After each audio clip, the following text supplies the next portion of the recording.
પરમપિતા પરમાત્માનું નિજ નામ ઓમ.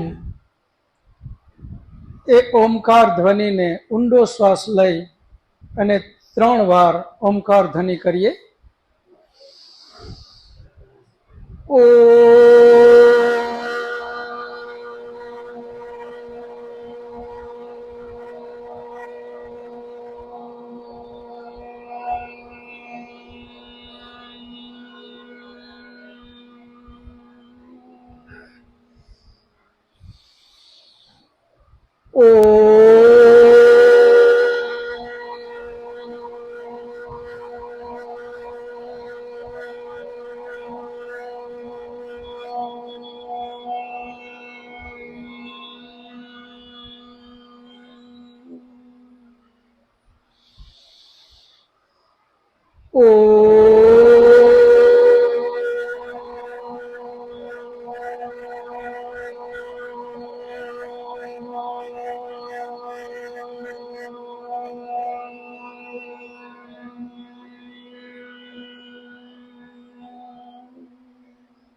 વિશ્વાનિ દેવ સવિતર્દુરિતાનિ પરાશુવ યત ભદ્રમ તન્ન આશુવ. હે પરમ કૃપાળુ પરમાત્મા, હે દયાળુ, એવી કૃપા કર મારી અંદર રહેલા દુર્ગુણ દુર્વ્યસન એ બધા મારાથી કોશો દૂર થઈ જાય, જેનાથી મારું કલ્યાણ થાય, જેનાથી મારી આત્મિક ઉન્નતિ થાય, એવા સદગુણોથી તું મને ભરી દે. સૃષ્ટિ સંવત 1,96,53,126 વર્ષ, વિક્રમ સંવત 2082, વૈશાખ સુદ 14, દિનાંક 11/5/2025 રવિવાર. વૈદિક મહાસભા દ્વારા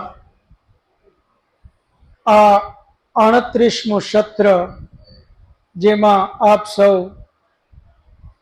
વેદ જ્ઞાન પીપાસુ ભાઈઓ અને બહેનોનું હાર્દિક સ્વાગત છે. આપણે કર્મફળ સિદ્ધાંત અને એના માટેની બધી વાતો છેલ્લા 5 સેશનથી ચાલુ છે.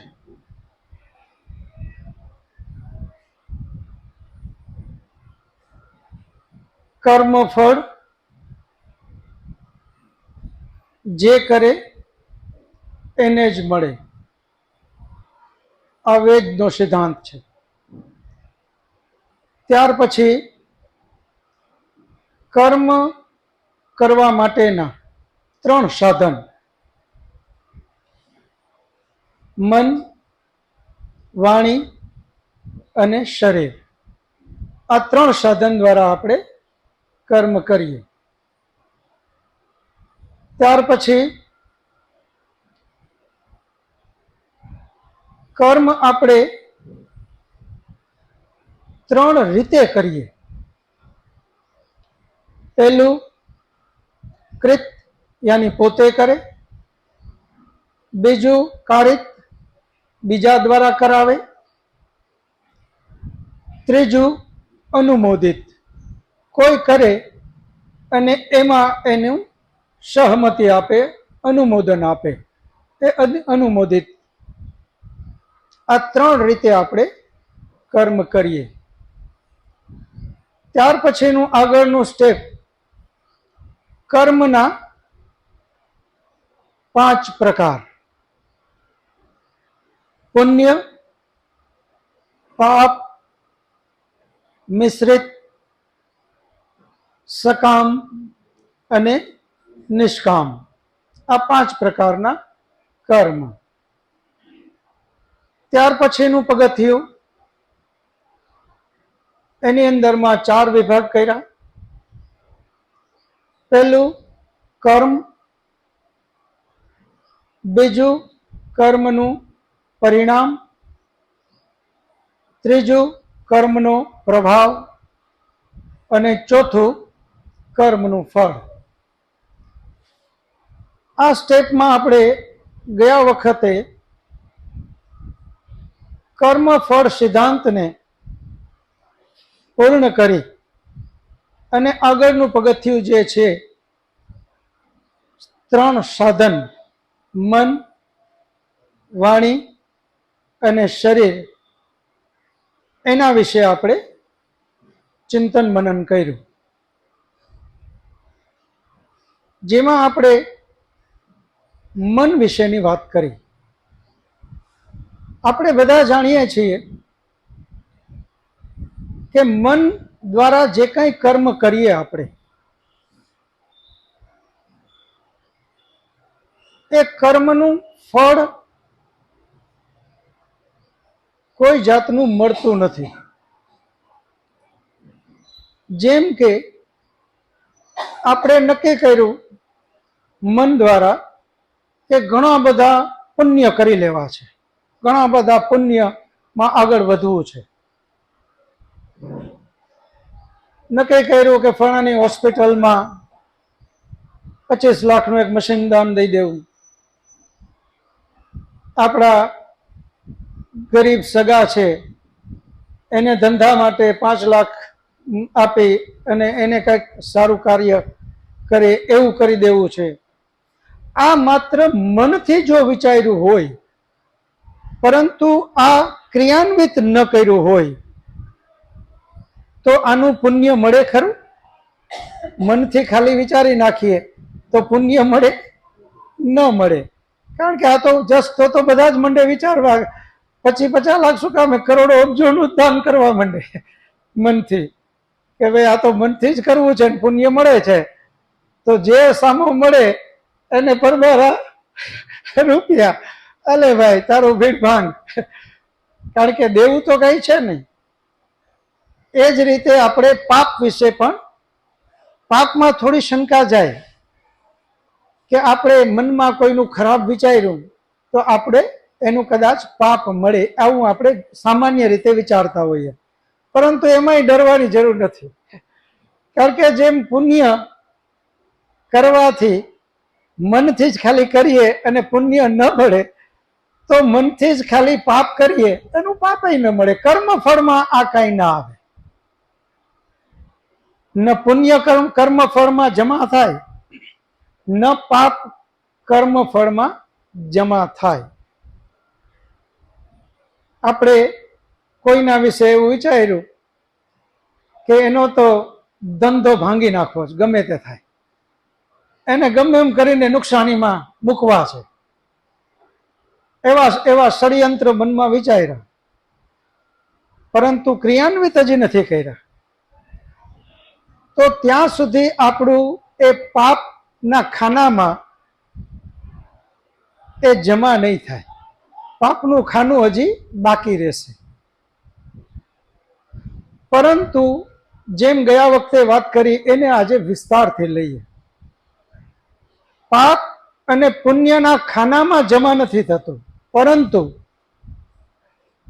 એક બહુ મોટું ખાનું છે, એ છે સંસ્કારનું ખાનું. અને મનથી જે કાંઈ વિચાર્યું એ બધું જ સંસ્કારના ખાનામાં જશે. આપણે પેલા એક વાત કરી હતી, આજે એને ક્રમમાં ફરી યાદ કરીએ. કોઈ પણ કર્મ આપણે કરીએ, કોઈ પણ જાતનું કર્મ આપણે ક્રિયાન્વિત કરીએ, એની પહેલાનું આગળનું સ્ટેપ શું? કર્મની આગળનું સ્ટેપ શું આપણું? વિચાર. અને કોઈએ કીધું પ્રયત્ન. તો હવે આ પ્રયત્ન અને વિચાર, એમાં પહેલા શું આવશે? કર્મની પહેલા પ્રયત્ન આવશે કે વિચાર આવશે? નહીં, પ્રયત્ન. કારણ કે પ્રયત્ન કરશું પછી કર્મ કરશું, અને એ પ્રયત્નની પહેલા તો વિચાર આવશે. પ્રયત્નની પહેલા શું આવશે? વિચાર. અને એ વિચાર ક્યાંથી આવ્યો? એની પહેલાનું સ્ટેપ સંસ્કાર. એની પહેલાનું સ્ટેપ શું છે? સંસ્કાર. કર્મ, પ્રયત્ન, વિચાર, એની પહેલા સંસ્કાર. હવે એ સંસ્કારનું આગળનું સ્ટેપ શું? એ સંસ્કાર ક્યાંથી આવ્યા? તો એની પહેલા કર્મેન્દ્રિય, જ્ઞાનેન્દ્રિય અને મન, એના દ્વારા જે કાંઈ આપણે કાર્ય કર્યું એના દ્વારા જ સંસ્કાર પડે છે. તો સંસ્કાર આગળનું સ્ટેપ શું? તો કર્મ. કર્મ, પ્રયત્ન, વિચાર, સંસ્કાર, કર્મ. વળી પાછો કર્મના સંસ્કાર. તો સંસ્કાર જે છે એ જ કર્મ માટે પ્રેરણા આપે છે. આ બહુ મહત્વનો મુદ્દો આપણે સમજવો જોઈએ. સંસ્કાર દ્વારા જ આપણે બધાએ જલેબી ખાઈએ. સવારના પોરમાં આપણું ગુજરાતીનું ફેમસ જલેબી ગાંઠિયા, ફાફડા ને જલેબી હોય તો આપણને આનંદ આવી જાય. હવે એ જલેબી ને ગાંઠિયા ખાધા એટલે એના સંસ્કાર અંદર પડ્યા. એ ટેસ્ટ આપણને ગમ્યો, એ ભાવ્યું, આનંદ આવ્યો. હવે એ જે આનંદ આવ્યો એના સંસ્કાર અંદર આપણે પડ્યા. ફરી પાછો 15 દિવસે કે મહિને એ સંસ્કાર આપણને પ્રેરણા આપશે, ઈચ્છાને જગાડશે કે ભાઈ આ ફાફડા ગાંઠિયા જલેબી હમણાં નથી ખાધું, હવે ખાવું જોઈએ. આવી ઈચ્છા જગાડે. એ ઈચ્છા જાગે એટલે એ કર્મ કરવા માટેનો પ્રયત્ન કરશે. માત્ર ઈચ્છાથી કર્મ નહીં, ખિસ્સામાં પૈસા જોશે, એમને એમ તો દુકાન વાળો આપવાનો નથી. તો એ બધું પ્રયત્ન કરશે. અહીંથી ત્યાં જવું પડશે. આ બધું જ કર્મમાં ક્રિયાન્વિત આવશે. પ્રયત્ન કરી અને પછી કર્મ કરશે, અને એ કર્મ કરી અને ફરી પાછા એના સંસ્કારને અંદર જમા કરશે. આપણે એક દાખલો બધા માટે કોમન છે કે આત્મા હંમેશા સત્યને જ ઈચ્છે છે. આત્માની પ્રકૃતિ શું છે? સત્ય તરફ જવાની. આત્માની પ્રકૃતિ અસત્ય તરફ જવાની નથી. આત્માની પ્રકૃતિ શું છે? સત્ય તરફ જવું અને સત્ય જાણવું. એના ઉપર પરમાત્મા આપણને સત્યની જ પ્રેરણા આપે છે, અને ઉલટું અસત્ય તરફ જ્યારે પણ આપણે વિચાર બી આવે તો પરમાત્મા એને રોકવાની ટ્રાય કરે, ડરાવે. ભય, લજ્જા, અશાંતિ, આ બધું પરમાત્મા તરફથી છે. તો અહીંયા આપણે વિચારીએ કે આત્માની પ્રકૃતિ સત્ય તરફ જ જવાની હોય, પરમાત્મા હંમેશા સત્ય તરફ જ પ્રેરણા આપતો હોય, તો આ સંસારમાં મેજોરિટી સત્ય તરફ જ જવા જોઈએ ને. એના બદલે જ્યાં નજર કરીએ ત્યાં લોકોની દિશા તો અસત્ય તરફ છે. લોકો તો ન કરવાના ધંધા તરફ જ વધારે પ્રેરાય છે. આનું કારણ શું? આત્માની પોતાની પ્રકૃતિ સત્ય તરફ જવાની, એને પણ અસત્ય ગમતું જ નથી. પરમાત્માની પ્રેરણા માત્ર સત્ય તરફ જ. છતાં સંસારની અંદર આટલા બધા દુષ્કર્મ, પાપ, ખોટા ધંધા, ખોટું બોલવું, દુરાચાર, વ્યભિચાર, પાપાચાર, આવી દિશામાં જ લોકો વધારે જાય. એનું કારણ શું? એના કારણમાં મૂળમાં જો કોઈ કારણ હોય તો એ છે સંસ્કાર. સંસ્કાર કઈ રીતે? એક વિદ્વાને ખૂબ સરસ ઉદાહરણ આપ્યું, જે મેં આની પહેલા પણ તમને આપ્યું, આજ ફરી આપું. એક પાણીનો બહુ મોટો હોજ, ખૂબ મોટો પાણીનો હોજ, એની અંદરમાં 100 પાઇપલાઇન થી પાણી નખાય છે. એ 100 પાઇપલાઇનમાં એક જ પાઇપલાઇન ગંગાજી જેવી નદીના પવિત્ર પાણીની પાઇપલાઇન છે, જ્યારે 99 પાઇપલાઇન ગંદકીની છે. ફેક્ટરીઓનો ક્યાંયથી કચરો, ક્યાંયથી ગટરનો કચરો, ક્યાંયથી અંધશ્રદ્ધાઓ રૂપે એની અંદરમાં નાખવામાં આવતો કચરો, આવી જે કચરાવાળું પાણી જે છે, કીચડ, દુર્ગંધ મારતું, એવી 99 પાઇપલાઇનો એમાં જાય છે. હવે એ મોટા ટાંકામાં નીચે એક નળ છે. એ નળને ખોલી અને આપણે એવી અપેક્ષા કરીએ કે આમાંથી તો શુદ્ધ પાણી નીકળે. એમાં ક્યારેય શુદ્ધ પાણી નીકળે ખરું? આ સંસ્કારને સમજો બરાબર. આપણે અત્યારે અહીંયા જે આપણે બધા વેદ ચિંતન કરવા એકત્રિત થયા છીએ, આ સમજો ગંગાજીનું શુદ્ધ જળનું એક પાઇપલાઇન, જે આપણી અંદરમાં શુદ્ધ જળ છલવાય છે આ ટાંકામાં. આના સિવાય વિચાર કરો, જ્યાં પણ જઈએ છીએ, વ્યવહારમાં, ધંધામાં, રાજકારણમાં, રાષ્ટ્રમાં, ટીવીમાં, મોબાઈલમાં, મિત્રો સાથે બધેથી નકરો કચરો જ ઠલવાય છે. જ્યાં જઈએ છીએ ત્યાંથી નકરો કચરો ઠલવાય. એ કચરો ઠલવાવાના જેટલા સંસ્કારો અંદર પડ્યા છે, ગંગાજીની શુદ્ધ અને પવિત્ર પાઇપલાઇન તો એક જ આપણી અંદરમાં જે અત્યારે ઠલવાય છે. એ પાઇપલાઇનનું અંદર જે સંસ્કાર પડ્યા, એની સામે 99 પાઇપલાઇનના સંસ્કાર આપણી અંદર ગલત પડ્યા છે. અને હવે આપણે એવું વિચારીએ કે મને શુદ્ધ વિચાર જ આવે, સારો વિચાર જ આવે. એ ગલત સંસ્કારો આપણને સારો વિચાર આવવા દે? નળ ખોલીએ એટલે તરત જ ગંદકી જ બહાર આવવાની છે. શુદ્ધ પાણીનો તો આમાં ક્યાંય દૂર દૂર સુધી અપેક્ષા કરી શકાય એમ નથી. અને આ બધા જે સંસ્કારો છે, આપણે જે અત્યારે જે મુખ્ય મુદ્દો છે વિચાર, એ વિચાર પણ સંસ્કારના રૂપમાં અંદર સ્ટોર થાય છે.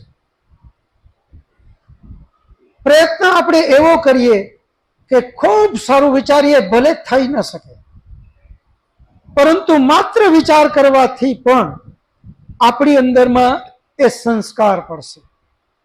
અને એ જે સારા વિચારના જેટલા સંસ્કારો છે, જ્યારે ગલત વિચાર આવશે તો એની સામે ફાઇટ કરશે. નહીં, તારાથી આ ખરાબ ન કરાય, એને રોકશે. અને જે સારો વિચાર જે આપણે કરેલો છે, એ સારો વિચાર આપણી અંદરમાં ઉદ્ભવશે.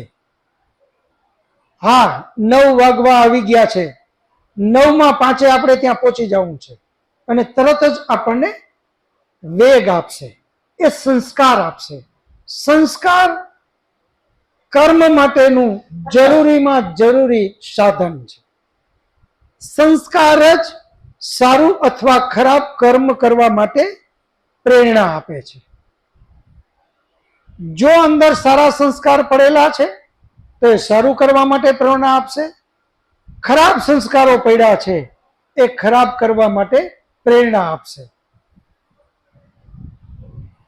બીજું, જે કાંઈ ખરાબ કર્મ આપણે કરીએ છીએ,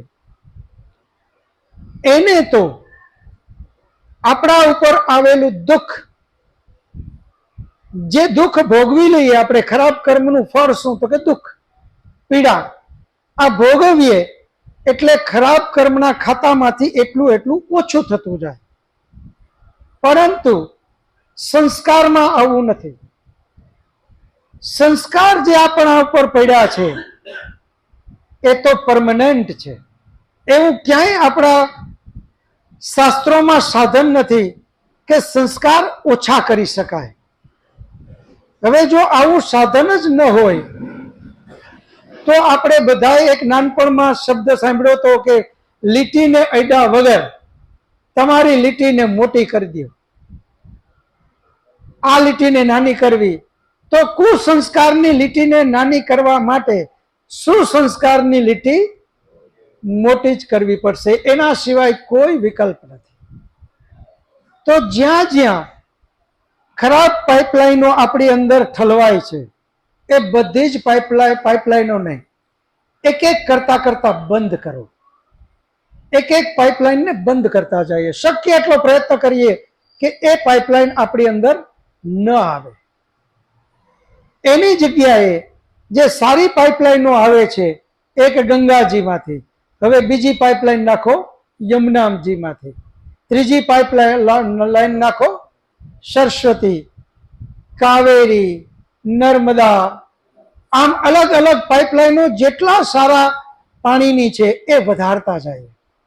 યાની જ્યાંથી સારું મળે એ સારું લઈ અને એનું ચિંતન મનન કરીએ. અહીંયાથી આ જે કાંઈ આપણે સાંભળીએ છીએ એને માત્ર સાંભળી અને પાછા આપણા વ્યવહારમાં વ્યસ્ત થઈ જશું તો એ વ્યવહારનો જે સંસ્કાર છે એ આપણા ઉપર હાવી થઈ જશે. એ કરવું છે, પરંતુ જે આપણી સારી પાઇપલાઇન મળી છે એનું ચિંતન મનન મેક્સિમમ ટ્રાય કરીએ. નિયમ બનાવીએ, સવારે ઉઠી અને એના માટે ખૂબ ચિંતન મનન કરીએ. જેવું ચિંતન મનન કર્યું એટલે એના આપણી અંદરમાં સંસ્કાર પડશે. સાંજે સૂતા પહેલા શું સાંભળ્યું, એક અઠવાડિયા સુધી આ એકને એક વાતને બરાબર ચિંતન મનન કરી અને અંદર ભરતા જઈએ. એનાથી આપણા બે કામ સારા થશે. એક તો આપણે એ નિયમ કંઠસ્થ થઈ જશે, હૃદયંગ થઈ જશે, અને બીજું એના દ્રઢ સંસ્કારો પડતા જશે અને આપણે દ્રઢતાથી આગળ આગળ વધતા જશું. તો મન દ્વારા આપણા ઋષિમુનિઓએ જેટલા કર્મ છે, જેટલા આપણી પાસે સાધન છે, 5 જ્ઞાનેન્દ્રિય, 5 કર્મેન્દ્રિય અને 11મું મન, એમાં આપણા શાસ્ત્રો અને ઋષિમુનિઓએ મન ઉપર જ વધારે વજન દીધું કે હે મનુષ્ય, તું તારા મન ઉપર કાબુ કર, મન ઉપર કાબુ કર, મન ઉપર કાબુ કર. આનું કારણ શું? કારણ કે મન જ આ બધાનો કંટ્રોલ કરતા છે. મન જે છે એ 5 જ્ઞાનેન્દ્રિય અને 5 કર્મેન્દ્રિય એનો ઉપરનો જે બોસ કહેવાય, કંટ્રોલ કરતા કહેવાય, એ મન છે. અત્યારે આપણે આ ચિંતન મનનમાં ખૂબ લાગી ગયા. આપણું મન અત્યારે અહીંયા છે. હવે જે ઘરની વાતો યા સંસારની વાતો યા બિઝનેસની વાત થોડીક વાર આપણે ભૂલી ગયા. કારણ શું? મન અહીંયા છે.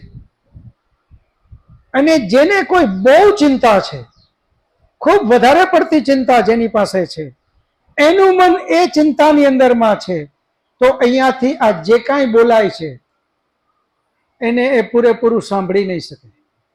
શબ્દો તો બધા પાસે એક સરખા જાય છે, પરંતુ મન અહીંયા નથી. મન છે એની ચિંતામાં લાગેલું છે અને પરિણામે એ સાંભળી નહીં શકે.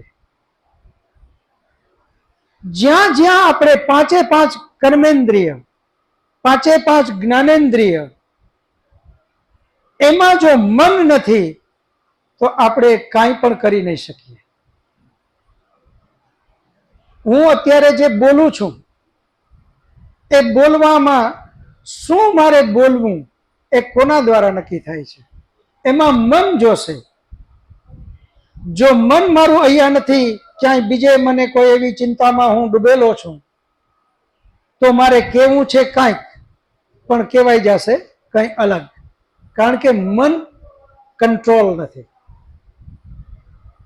હું બધાને ઘણીવાર ઉદાહરણ દઉં કે આપણે ટ્રેનમાં જઈએ છીએ, બેઠા છીએ, અને ખૂબ એક આપણે મોબાઈલની અંદરમાં સરસ મજાનું એક જ્ઞાનની વાતમાં આપણે મશગુલ છીએ, સાંભળવામાં, જોવામાં એટલા બધા મશગુલ છીએ કે આપણને બાજુમાં કોણ છે એની પણ ખબર નથી. આપણો હાથ એમને અડે છે, આપણી કોણી એમને અડે છે, આપણે કાંઈ ફરક નથી પડતો. પરંતુ જેવું આ પૂરું થયું જોવાનું, અને મન હવે અહીંયા આવ્યું, બાજુમાં ખબર પડે કે કોઈ બેન બેઠા છે અને મારી કોણી એને અડે, તરત આપણે સંકોચી લેશું. કારણ કે સ્પર્શનીય જ્યારે સ્પર્શ થાય છે તો ચામડી દ્વારા એ તો માત્ર સાધન છે, પરંતુ ફિલિંગ કોના દ્વારા છે? મન દ્વારા. એ મનને ખબર, અહીંયા આપણો જે હાથ અડે છે, પરંતુ આપણને કોઈ જાતની અંદર ફરક પડતો નથી. શું કામે? કે મન ત્યાં નથી. નહીતર આપણો હાથ તો અડે જ છે. હાથ અડવા છતાં મનને ખબર નથી કે આ હાથ ક્યાં અડે, ત્યાં સુધી એ ફિલિંગ આવતી નથી. એ જ રીતે તમે સાંભળવામાં એવું ઘણીવાર બને કે આપણે કોઈ વાતમાં એક ધ્યાન થઈ ગયા અને આપણે કહીએ કે બેન આમ જરા કરજો ને, તો એ એટલા બધા મગ્ન છે કે એને કાનમાં જાય છે અવાજ, પરંતુ એ સંભળાશે નહીં. કારણ કે એ મન ક્યાંય બીજે છે. ફરી આપણે કહીએ કે બેન જરાક આમ જુઓ ને, એ નહીં સાંભળે. પછી જોશથી કહે બેન એમ કરીને તરત એમ કે કોણ બોલાવે છે? કારણ કે મન ક્યાંય બીજે છે. તો મનનો કંટ્રોલ એટલો બધો આપણા જીવનની અંદરમાં મહત્વનો છે. મન વગર કોઈ વસ્તુ શક્ય નથી. અને એ મનનું કાર્ય છે સંસ્કારમાં લેવાનું. આપણે જે કાંઈ કરીએ છીએ એની અંદરમાં બધામાં મન મન મન. એટલે આપણા શાસ્ત્રોમાં અને વેદમાં કીધું કે મન ઉપરનો સંયમ ખૂબ જરૂરી છે. મન દ્વારા જ આ બધી જ સંસ્કારો જેવો જાગે, પરંતુ મન જો આપણો સંયમિત હોય તો તરત જ કહેશે કે નહીં, ઓલા સારા સંસ્કાર નહીં જગાડે, અને સારા સંસ્કાર દ્વારા ખરાબ સંસ્કારને દાબવાની ટ્રાય કરે. આપણે બધા જ ઘરની અંદરમાં 8 વાગે જો ઉઠતા હોઈએ, એ ઘણા વર્ષોનું આપણામાં સંસ્કાર પડી ગયા કે 8 વાગે ઉઠવું. હવે નક્કી કર્યું કે મારે નહીં, આટલું સરસ હું સાંભળું છું, પરમાત્માની આજ્ઞા છે મનુષ્યએ વહેલું ઉઠવું, હવે મારે વહેલું ઉઠવું છે. અને એ રાત્રે સુવાટાણે નક્કી કરે, અલાર્મ રાખે, 5 વાગે ઉઠી જાવ. જેવો 5 વાગે અલાર્મ વાગે કે તરત જ જે વર્ષોના એના અંદરમાં સંસ્કાર પડ્યા છે 8 વાગે ઉઠવાના, એ એના ઉપર હાબી થશે. અલાર્મ ઉપર જાશે તરત હાથ, પહેલું કામ તો એને બંધ કરવાનું કરશે. આ ક્યાં વાગ્યો અત્યારે? રાત્રે નક્કી કર્યું છે 5 વાગે જ ઉઠવું છે. જેવો અલાર્મ વાગે ધડાક બંધ કરી દે. એક દિવસ તો સુઈ જવા દે, કાલે કરશું. કારણ કે 8 વાગ્યાના સંસ્કાર એના ઉપર મજબૂતાઈથી પડેલા છે. પરંતુ જો એ નક્કી કરે કે નહીં, ભલે આ સંસ્કાર પડ્યા, વેદ અધ્યયનમાં સાંભળેલું છે કે આ સંસ્કાર મારા ઉપર અસર કરશે જ. એ સ્વાભાવિક છે, આ તો ક્રમ છે, પરમાત્માએ જ ગોઠવેલી સાયકલ છે. પરમાત્માથી હું બળવાન નથી કે મહાન નથી, એટલે મને મોડું ઉઠવાના પડેલા સંસ્કારો મારા ઉપર હાવી થશે એનાથી મારે હતાશ થવાની જરૂર નથી. માની લો કે એક દિવસ આ બંધ કરીને પાછા સૂઈ ગયો, તો પણ ફરી નક્કી કરે કે આ જે મેં બંધ કરી દીધું એ મારા જૂના સંસ્કારોને હિસાબે, પરંતુ નહીં, મારે નવા સંસ્કાર પાડવા જ પડશે. આની સામે લડાઈ કરી અને નવા સંસ્કાર જો હું કરીશ તો જ હું વહેલો ઉઠી શકીશ. એટલે બીજે દિવસે ફરી 5:30 વાગ્યાનું અલાર્મ રાખશે. અને જેવો 5 વાગે અલાર્મ વાગે એટલે જે એણે વિચાર્યું કે નહીં મારે ગમે તેમ કરીને ઉઠવું છે, એ સંસ્કાર થોડા બળવત્તર બન્યા. અને બીજે દિવસે જે કુસંસ્કારો પડેલા છે 8 વાગ્યા વાળા, એની સામે વધારે ફાઇટ કરશે. અને જો એ ફાઇટમાં સફળ થઈ ગયા અને એ 5 વાગે ઉઠી ગયા, તો એ 5 વાગ્યાના સંસ્કાર એનામાં પડ્યા અને એને આનંદ આવ્યો કે વાહ, આજ તો 5 વાગે ઉઠી થોડું ભગવાનનું નામ લીધું, પરમાત્માને યાદ કર્યા, વોકિંગ કર્યું, કેટલો પ્રફુલ્લિત. હવે એ બધા સંસ્કાર પડ્યા. અને આમ એ 5 વાગ્યાની ટેવ, માની લ્યો કે 1 વર્ષ સુધી બરાબર 5 વાગે ઉઠે. હવે એ સંસ્કાર એના બલવત્તર બની ગયા.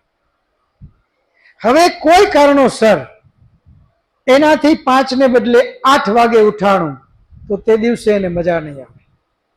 કારણ કે 5 વાગ્યાના સંસ્કાર એને અંદરથી કહે કે નહીં, આજ તે ખોટું કર્યું, આજ તે ભૂલ કરી, અને એ 5 વાગે જ ઉઠશે.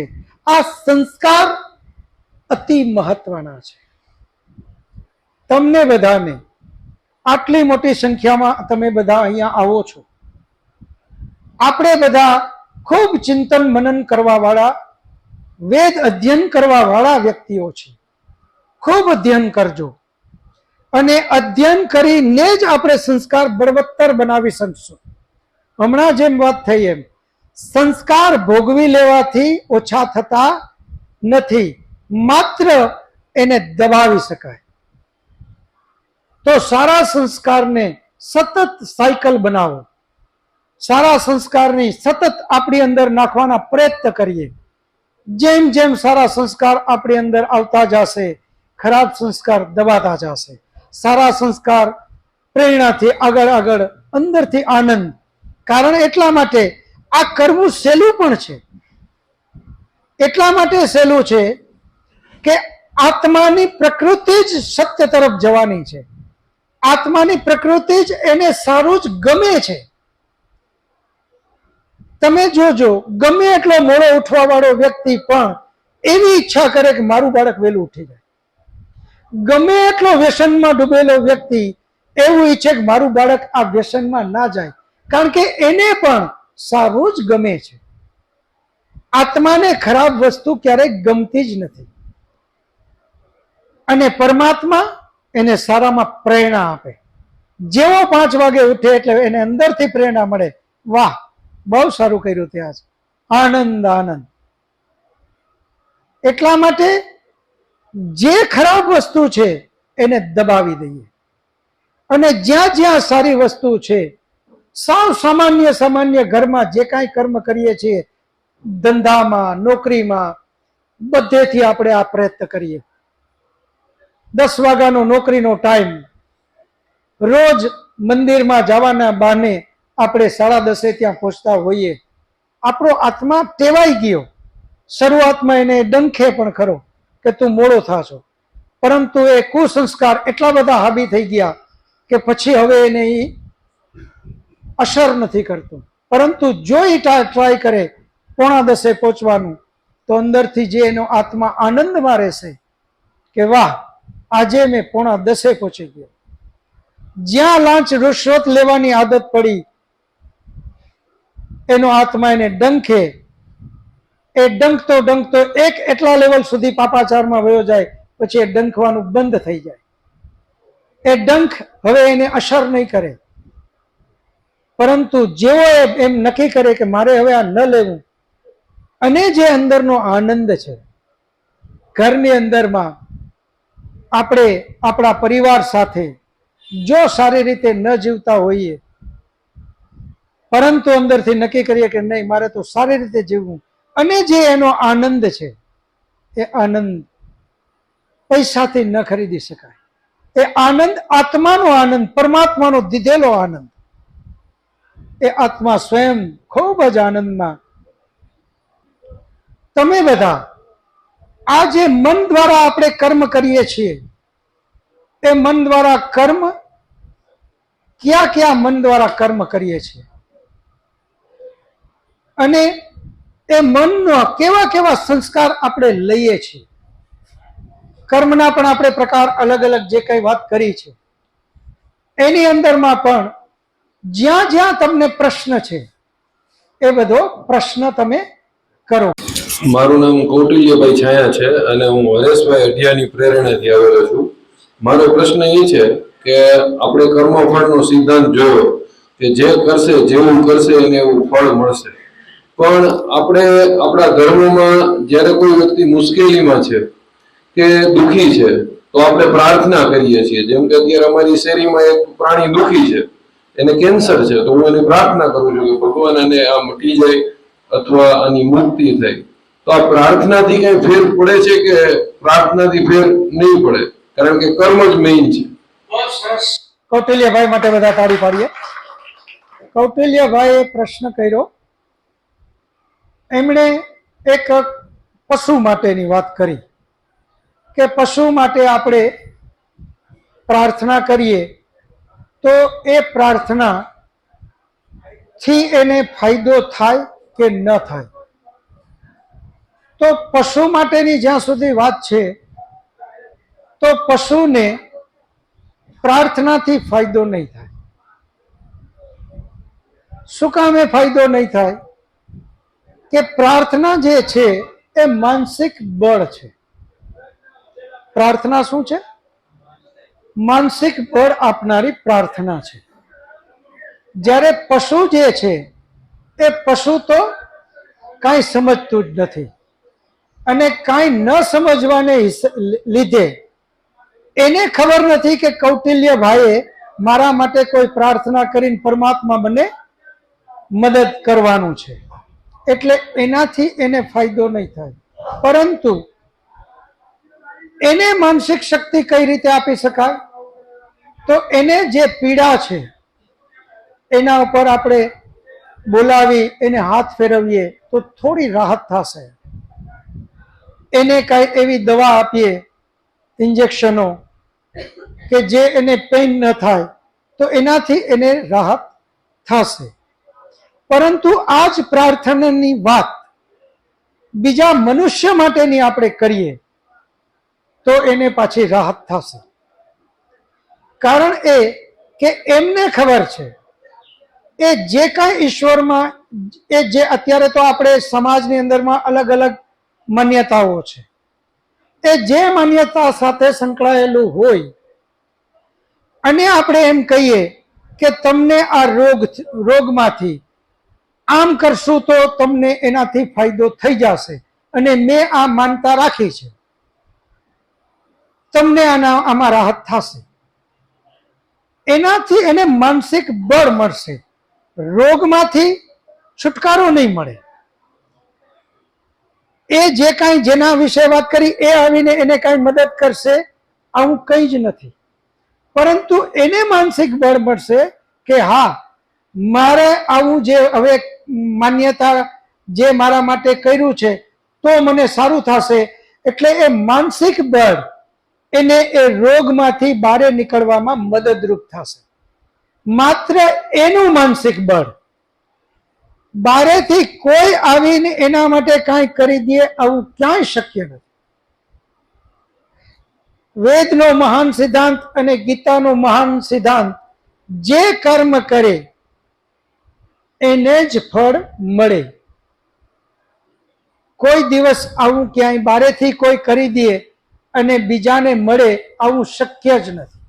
માત્ર તમે જોજો આવી જગ્યાઓ જ્યાં જ્યાં છે ત્યાં મોટા ભાગે એવું હશે કે જેને દીકરાઓ નથી, સંતાન નથી, દીકરી નથી, સંતાન નથી, આવી જગ્યાએ જઈને માનતા કરે તો એને સંતાન થાય.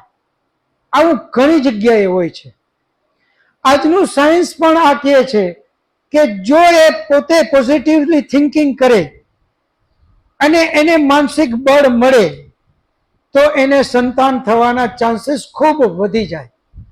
500 જણાએ માન્યતામાં માનતા કરી, એમાંથી બને કે 2 કે 3 ને એ માનસિક શક્તિ દ્વારા કામ થાય અને એને સંતાન જન્મે. હવે એ 500 માંથી બાકીના કોઈને વાત નહીં કરે, માત્ર 2 કે 3 એ બધાને કહેશે કે મેં ફલાણી જગ્યાએ માનતા કરી એટલે મને સારું થયું, એટલે એ બીજા 500 માંથી બીજા 500 ને જાહેરાત કરશે. આમ પ્રાર્થના કરવાથી બીજાને ફળ મળે નહીં. પરંતુ એક બહુ મહત્વનો આ પ્રશ્ન છે. હવે આપણે આપણા માટે આવીએ. આપણા માટે આપણે પ્રાર્થના કરીએ અને પરમાત્મા એ પ્રાર્થનાનો સ્વીકાર કરે આપણા માટે, તો એનો જવાબ હા. પરંતુ બહુ મહત્વનો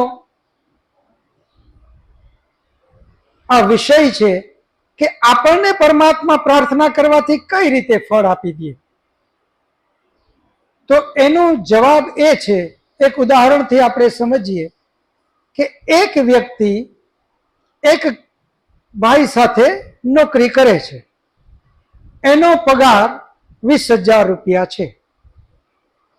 એ મહિનો પૂરો થાય એટલે જેની સાથે એ નોકરી કરે છે એ એને 20,000 આપશે.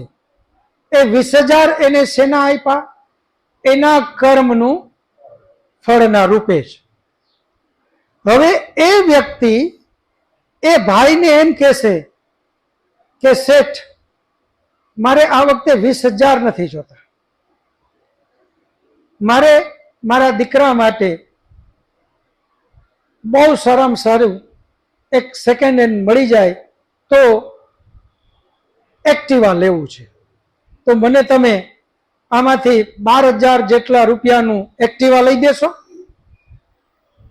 તો એ શેઠ એને ના પાડે? એને તો 20,000 રૂપિયા દેવાથી મતલબ છે. એ 12,000નું એક્ટિવા, 5,000ના ઘરમાં દાણા અને 3,000 કેશ, એને કાંઈ વાંધો નથી એ અલગ અલગ દેવામાં, કારણ કે એના જ કર્મનું ફળ એને આપવું છે. એ જ રીતે આપણું બાળક આપણી સાથે મેળામાં જાય. 3 બાળક છે. એને આપણે એમ કીધું કે તમને હું 500 રૂપિયા સુધીની છૂટ, 500 એક એકને હું કંઈક લઈ દઈશ. મર્યાદા કેટલી? 500 રૂપિયા. હવે એક બાળકે રમકડાનું કીધું કે મારે તો ગાડી લેવી છે, અને બીજું ચકડોળમાં બેસવું છે, તો એ 500 સુધીમાં આપણે એને કરાવશું. બીજું બાળક કે નહીં, મારે આ ખટારો નથી લેવો, મારે તો બંદૂક લેવી છે, તો આપણે એને બંદૂક લઈ દેશું. અને બાકીના પૈસામાંથી એમ કે મારે ચકડોળમાં નથી બેસવું, મારે તો ભેળ ખાવી છે, તો આપણે એને ભેળ ખવડાવશું. બસ આ નિયમ પરમાત્માનો આપણી સાથે પણ લાગુ પડે છે. જો આપણે સારા કર્મ કરી અને આપણું બેંક બેલેન્સ બનાવ્યું છે પરમાત્મા પાસે, અને વિકટ પરિસ્થિતિમાં માંગણી કરીએ કે હે પરમાત્મા, અગર મારા આ સારા કર્મો જે છે એનું તું ફળ દેવાનો હો તો મને આ રૂપે અત્યારે જ આપ. જો એની પાસે જમા પડ્યું છે તો એ અવશ્ય આપણને આપશે. અને એટલે જ ગાયત્રી મંત્ર છે, ઓમ ભૂર્ભુવઃ સ્વઃ તત્સવિતુર્વરેણ્યમ ભર્ગો દેવસ્ય ધીમહિ ધિયો યો ન પ્રચોદયાત. હે પરમાત્મા, તું મને આ દે. ઓમ અગ્નિનય શુપથારાય સ્માન વિશ્વાની દેવયુનાની વિદ્વાન યુદસ્મચ્ચૂરાણ. હે પરમાત્મા, તું મને ઐશ્વર્ય આપ, પણ શરત હારે એને રાખી કે તારું અહીંયા બેંક બેલેન્સ છે તો એ આપશે. બેંક બેલેન્સ નથી તો બેંક વાળો આપણને ગમે એવડો મોટો ચેક લઈને મોકલી દઈએ અને બેંકમાં પૈસા જ નથી તો થશે શું? ફરી પાછો એક વધારાનો ઠપો અને એ ચેક રિટર્નના 190 રૂપિયા એમાં માઇનસ બોલશે, ઉલટું થશે.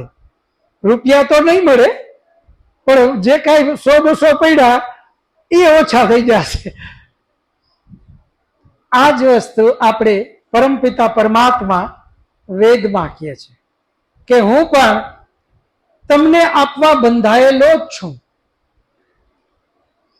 તમે જે માંગો એ આપવા હું બંધાયેલો છું, પરંતુ તમારા એવા કર્મ હોવા જોઈએ. પરમાત્મા પાસે આપણા યુવાન દીકરા દીકરીઓને આપણે કહીએ કે હે બેટા, એવા સંસ્કાર તમારી અંદરમાં જગાડો અને પછી પરમાત્માને પ્રાર્થના કરો કે અમને આવું બાળક જોઈએ છે. એ દીકરા અને દીકરી દ્વારા જે સંતાન આવશે પરમાત્મા એવો જ આત્માને ત્યાં મોકલશે, પરંતુ એ સંસ્કાર જગાડવા પડશે. એ ટાઈપના કર્મ આપણે કરવા પડશે. કર્મ નબળા અને પછી પરમાત્મા પાસે માગણી ગમે એટલી માગણી કરીએ એ આપવાનો નથી. ગમે એટલા ગડગડા થઈ જાય, ગમે એટલા ઉગાડે પગે હાલીએ, ગમે એટલા ઉપવાસ યાની ખાવા માટેના નકોયડા ઉપવાસ કરીએ, એનાથી પરમાત્મા કોઈ દિવસ રાજી ન થાય. એના માટે તો આપણે સારા કર્મ જ કરવા પડશે અને એ સારા કર્મ આપણને સંસ્કારના રૂપે અને એ સંસ્કાર આપણને ખૂબ આગળ ફરી પાછા સારા કર્મ માટે પ્રેરણા કરશે અને આપણું જીવન યાત્રા એ જ પરમાત્મા પાસે જે કાંઈ માંગ્યું એ આપણને મળશે. અને એવી શુભકામના કરવી જ આપણે પરમાત્મા પાસે. પરમાત્મા તો ખૂબ દયાળુ છે એટલે એ પરમાત્મા આપણને આપશે. આગળનો પ્રશ્ન.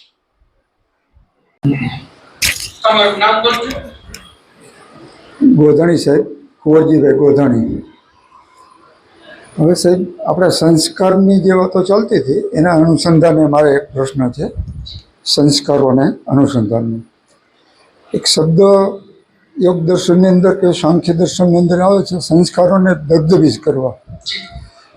દગ્ધબીજ એટલે કે મગફળીનું જે દાણો હોય છે, બીજ હોય છે, એને શેકી નાખીએ આપણે, એટલે એના બીજને અંકુરને બાળી નાખીએ, ફરીથી ઉગતો નથી. હવે આપણા ખરાબ સંસ્કારોને આપણે દગ્ધબીજ કરીએ તો એ ફરીથી પાછા ઉદ્ભિત થઈ શકે કે નહીં, અને ક્યારે આપણે કેવી રીતે કરી શકીએ એના ઉપર પ્રકાશ. બહુ સરસ. સાહેબનો પ્રશ્ન એ છે કે સંસ્કારોને દગ્ધ બીજ યોગ દર્શનની અંદરમાં સૂત્ર છે કે સંસ્કારોને આપણે દગ્ધ બીજ કરીએ. એમનું ઉદાહરણ પણ બહુ સરસ છે. એક મગફળીનો દાણો, એ મગફળીના દાણાને શેકી નાખ્યો એટલે હવે એમાં અંકુર ફૂટવાની જે શક્તિ છે એ શક્તિ જ નષ્ટ થઈ ગઈ, તો હવે એમાંથી અંકુર ફૂટશે નહીં. એ જ શબ્દ અહીંયા દગ્ધ બીજના રૂપમાં યોગ દર્શનમાં પતંજલિ ઋષિએ કીધું કે સંસ્કારોને દગ્ધ બીજ કરો, પછી એ સંસ્કાર આપણને હેરાન કરતા નથી. તો એ બહુ ખૂબ જ આગળની બધી વાતો છે, ખૂબ જ આગલા લેવલની વાતો છે. જેમ કે અષ્ટાંગ યોગ આપણી જે કઈ વાત કરી એમાં છેલ્લું પગથિયું સમાધિ, અને સમાધિમાં પણ પાછા એમાં પણ અલગ અલગ બે પ્રકારની સમાધિ, એક સંપ્રજ્ઞાત સમાધિ અને બીજી અસંપ્રજ્ઞાત સમાધિ. એ અસંપ્રજ્ઞાત સમાધિ એ જ્યારે પહોંચે ત્યારે સંસ્કાર દગ્ધ બીજ થાય. હવે એ યાત્રા આજે આપણે એટલું બધું બહુ ડીપમાં ન જઈએ. પહેલું પગથિયું યમ, બીજું નિયમ, ત્રીજું આસન, પ્રાણાયામ, પ્રત્યાહાર, ધારણા, ધ્યાન અને સમાધિ. આને અષ્ટાંગ યોગ કીધો. હવે એમાં પહેલું જ પગથિયું એ છે યમ. હવે યમ એના પણ પાછા 5 પગથિયા. હવે એનું પહેલું જ પગથિયું અહિંસા. હવે એ અહિંસાને તમે બરાબર જીવનમાં આચરણમાં લઈ લ્યો તો મને એમ લાગે છે કે આપણે અસંપ્રજ્ઞાત સમાધિમાં પહોંચી ગયા. માત્ર પહેલું પગથિયું અહિંસાને જ, કે આપણા દ્વારા, અહિંસા બહુ વ્યાપક શબ્દ છે. કોઈને મારવું એનો મતલબ જ અહિંસા છે આવું ન. આપણે જ્યારે અષ્ટાંગ યોગ લેશું ત્યારે આને વિસ્તૃત લેશું. અહિંસા પછી છે સત્ય. હવે આ બીજું જ પગથિયું સત્યનું. હવે આ કેમ મેળ કરવો? ધંધામાં માત્ર સત્ય, વ્યવહારિક જીવનમાં માત્ર સત્ય. ખાલી બોલવાની જ વાત નથી, એ પણ વ્યાપક શબ્દ છે, પણ માત્ર અત્યારે તો બોલવા ઉપર જ લઈ લઈએ આપણે. આ કેટલું કઠિન લાગે છે આપણને. આ બધા જ પગથિયા પાર કરતા કરતા કરતા કરતા કરતા તમે જુઓ, આ પગથિયા પાર કરતા જાય એનો અર્થ શું થાય? અહિંસા યાની હિંસાને બિલકુલ જીવનમાંથી કાઢી નાખી.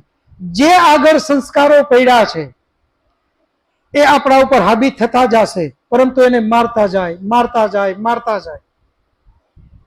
હિંસાનો વિચાર આવે, અહિંસાથી એને રોકે. હિંસાનો વિચાર આવે, અહિંસાના એને રોકે. આમ રોકતા જ જાય, રોકતા જ જાય.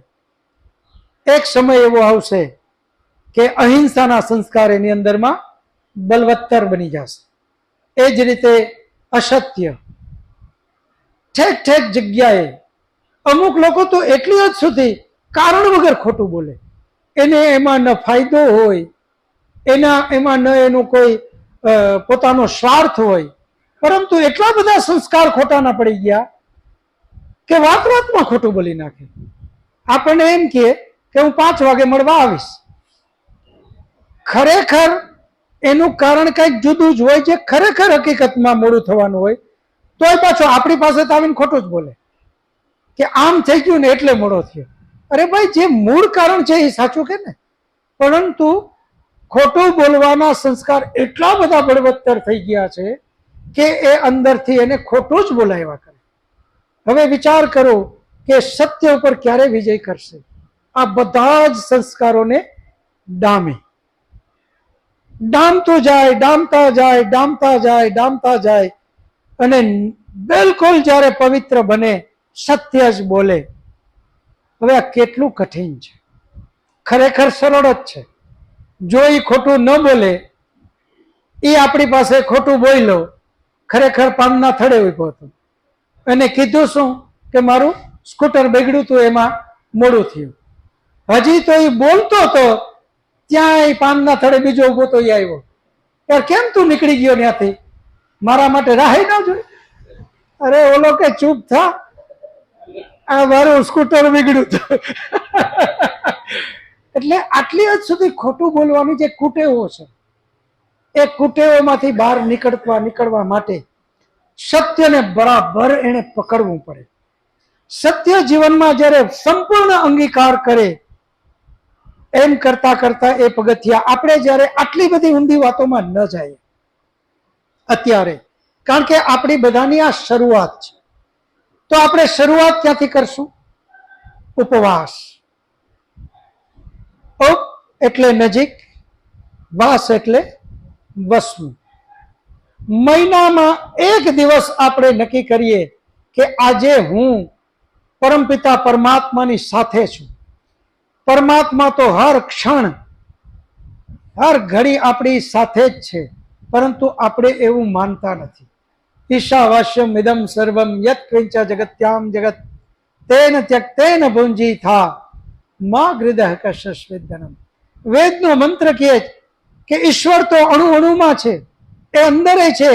પરમાત્મા તો આપણી સાથે બેઠેલો છે, પરંતુ આપણે એમ માનતા નથી. એટલે આપણા ઋષિમુનિએ કીધું કે હે મનુષ્ય, મહિનામાં એક દિવસ એવો નક્કી કર કે આજ તો મારી સાથે પરમાત્મા છે. જો આપણે મનુષ્ય બધા સાથે હોઈએ તો આપણે કોઈ દિવસ ખરાબ કરતા નથી, આપણું ખરાબ લાગે એવું બોલતા નથી. આપણી સાથે કોઈ મહાન વ્યક્તિ હોય, ઋષિમુનિ હોય, આચાર્ય હોય તો પણ આપણે એટલા બધા સરસ આપણું જીવન બનાવીએ. તો જે દિવસે સ્વયં પરમપિતા પરમાત્મા આપણી સાથે છે આવું વિચારીએ તો આપણે એક પણ કુકર્મ ન કરીએ. આપણા ઋષિમુનિએ કીધું કે એક દિવસ એવું નક્કી કર. ઉપ એટલે નજીક, વાસ એટલે વસવું. આજે હું પરમપિતા પરમાત્માની સાથે છું, આજ એક પણ કુકર્મ નહીં કરું. આજે હું ખોટું નહીં બોલું, આજે હું લાંચ નહીં લઉં, આજે હું ભેળસેળ નહીં કરું, આજે હું કોઈને ખરાબ શબ્દ નહીં બોલું, આજે કોઈ સાથે ઝઘડો નહીં કરું, આજે કોઈની ખરાબ વાત કોઈ કરવા આવે નહીં સાંભળું. આજે જે કાંઈ હશે હું મારી નોકરીનો સમય 10 તો 9:45 હું ત્યાં પહોંચી જઈશ, કારણ કે આજે મારો પરમાત્મા મારા કર્મને જોવે છે. આજે હું જે કાંઈ સારા કર્મ કરવાની ટ્રાય કરું એ બધું જ પરમાત્માને બતાવવા. હું કોઈને મદદ કરીશ તો એમના પાસેથી પણ હું પાછો બદલાની અપેક્ષા નહીં કરું, કારણ કે આજે મારે બદલો જોઈએ છે પરમાત્મા પાસેથી. આજ એક દિવસ આ રીતે આપણે નક્કી કરીએ કે હું કાંઈ જ ખોટું નહીં કરું, અને આમ ઉપવાસ કરે, ભલે ન ખાય ન પીએ, એ આપણા શરીર માટે સારું છે, મન ઉપર સંયમ માટે પણ સારું છે. પરંતુ ઉપવાસનો મતલબ ભૂખા રહેવું અથવા તો આ ન ખાવું, ન નિર્જળા જેમ કે પાણી ન પીવું, આ ઉપવાસનો અર્થ નથી. ઉપવાસ સંસ્કૃત શબ્દ છે. ઉપ એટલે નજીક અને વાસ એટલે વસવું. પરમાત્માની નજીક જઈને વસવું એનું નામ છે ઉપવાસ. તો આપણે બધા આ રીતે મહિનામાં એક દિવસ નક્કી કરીએ, સફળ થાય તો મહિનામાં 2 દિવસ, સફળ થાય પછી 3 દિવસ, એમાં પણ સફળ થાય એટલે અઠવાડિયે એક, યાની મહિનામાં 4 દિવસ. આમ આપણા દિવસોને વધારતા જઈએ અને એ રીતે આપણું જીવન ખૂબ પવિત્ર બનાવતા જઈએ. અને એ પવિત્રતાથી જેટલું જીવા એ આપણી અંદરમાં સંસ્કાર પડશે, અને એ સંસ્કાર જ આપણને સારા કર્મ કરવા માટે પ્રેરણા આપશે. ફરી પાછા સારા કર્મ કરશું, ફરી એના સારા સંસ્કાર પડશે, ફરી પાછા એ કર્મ કરીએ, ફરી સંસ્કાર. આમ આપણા સંસ્કારને વધારતા જઈએ. સમય પૂરો થાય છે. બધા ટટાર બેસી પરમપિતા પરમાત્માને યાદ કરી અને શાંતિ પાઠ બધા બોલી લેશું. શાંતિ પાઠ બોલી પ્રસાદ લઈ અને પછી છૂટા પડશું. શાંતિ પાઠ. ઓમ દ્યૌ શાંતિરંતરિક્ષમ શાંતિ પૃથ્વી શાંતિરાપઃ શાંતિરૌષધયઃ શાંતિः वनस्पतयः शान्तिर्विश्वे देवा शान्तिर्ब्रह्म शान्ति सर्वं शान्तिः शान्तिरेव शान्ति सामा शान्तिरेधि.